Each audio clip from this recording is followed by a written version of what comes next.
When there is narcissistic and emotional abuse occurring, then couples counseling is not indicated. Well,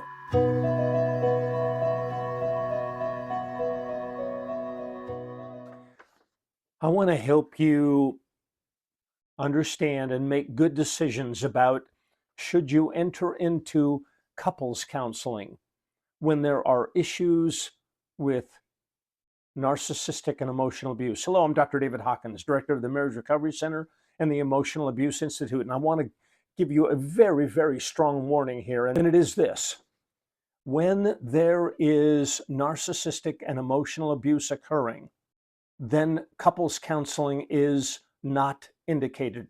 Not only is it not indicated, but it will harm you. There will be secondary abuse. Now, why? Why do I say that? Well, because if if if it really isn't a two-way street, if it really doesn't take two to tango, if it really is one person,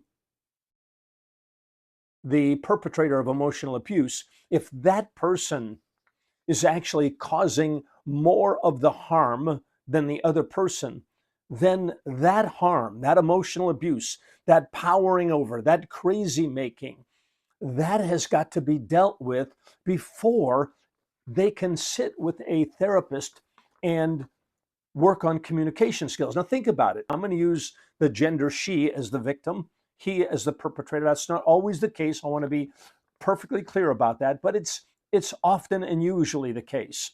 So I'm going to talk that way.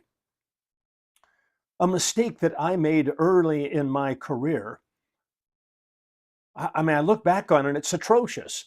I saw problems as being equally determined. It takes two to tango, I thought.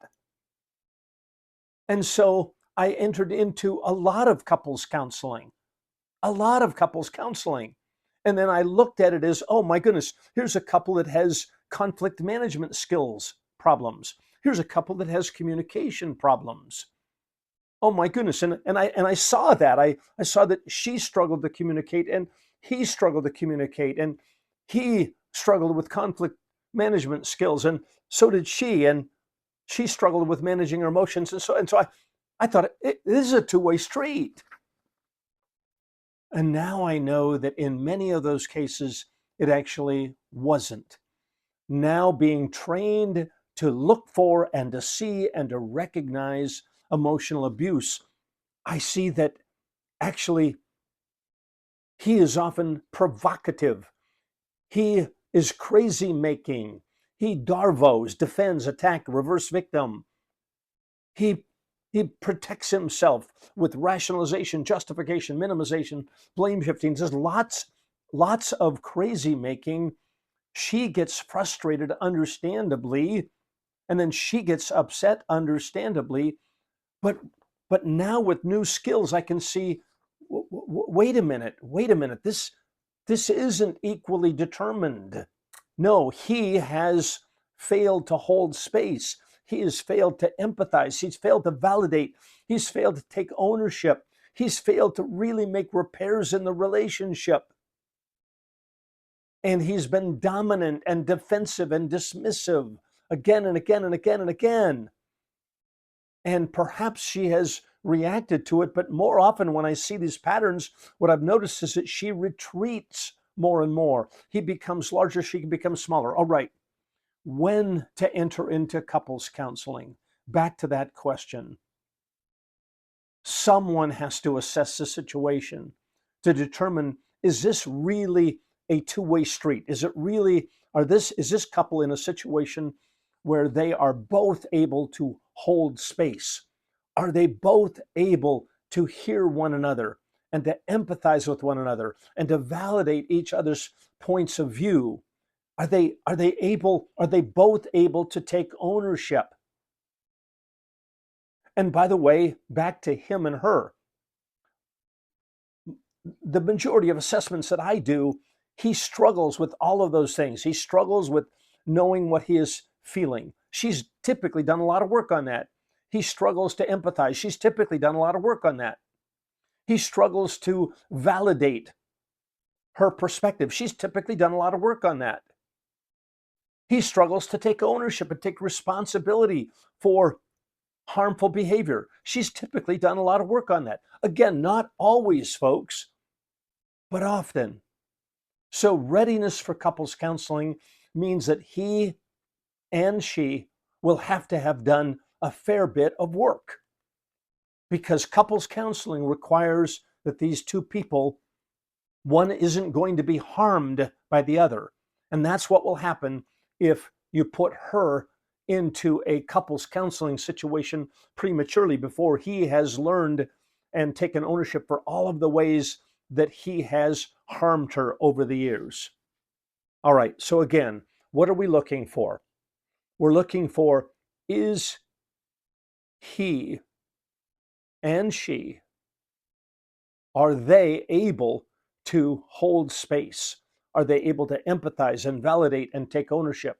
Are they able to acknowledge harmful actions and learn from their harmful actions and change to create safe space, safe, trusting space? Are they able to help one another heal? It's not enough, by the way, to just stop harmful behavior. I work with men learning how to stop harmful behavior and to begin healing behaviors.